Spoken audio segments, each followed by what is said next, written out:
কেন্দ্রীয় সরকারি কর্মচারীদের মধ্যে বর্তমানে সবচেয়ে বেশি আলোচিত বিষয়গুলির মধ্যে অন্যতম অষ্টম বেতন কমিশন বা অষ্টম পে কমিশন।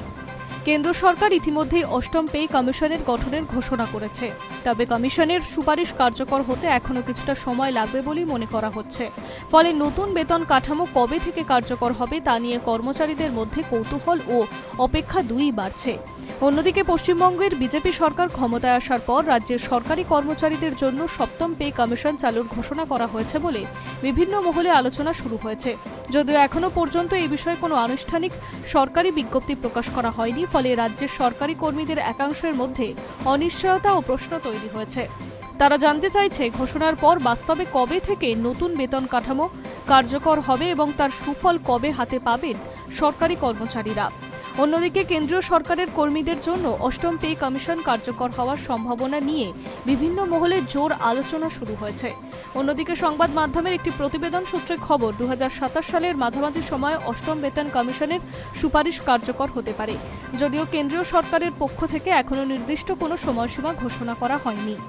বিশেষজ্ঞদের মতে নতুন পে কমিশন চালু হলে সরকারি কর্মচারীদের বেতন কাঠামোয় উল্লেখযোগ্য পরিবর্তন আসতে পারে।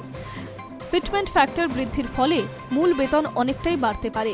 বিভিন্ন মহলে এমনও আলোচনা রয়েছে, নতুন বেতন কাঠামো কার্যকর হলে বহু কর্মচারীর মাসিক আয় বর্তমানের তুলনায় উল্লেখযোগ্যভাবে বৃদ্ধি পেতে চলেছে। যদিও এই বিষয়ে চূড়ান্ত সিদ্ধান্ত কমিশনের সুপারিশ ও কেন্দ্রীয় সরকারের অনুমোদনের ওপরে নির্ভর করবে। তবে অষ্টম পে কমিশনের সুবিধা পেতে এখনো অপেক্ষা করতে হবে, না হলে মহার্ঘ ভাতা বা ডিএ বৃদ্ধির ক্ষেত্রে কর্মচারীদের অপেক্ষা তুলনামূলকভাবে কমবে। কেন্দ্রীয় সরকার সাধারণত বছরে দুইবার ডিএ বৃদ্ধি করে থাকে, জানুয়ারি এবং জুলাই। এই দুই পর্যায়ে ডিএ সংশোধনের নিয়ম দীর্ঘদিন ধরেই চালু রয়েছে। চলতি বছরের জানুয়ারি মাসে কেন্দ্রীয় সরকারি কর্মচারীদের ডিএর 2% বৃদ্ধি করা হয়েছিল। এবার জুলাই মাসের ডিএ বৃদ্ধির দিকে নজর রয়েছে লক্ষ লক্ষ কর্মচারী ও পেনশনভোগীদের।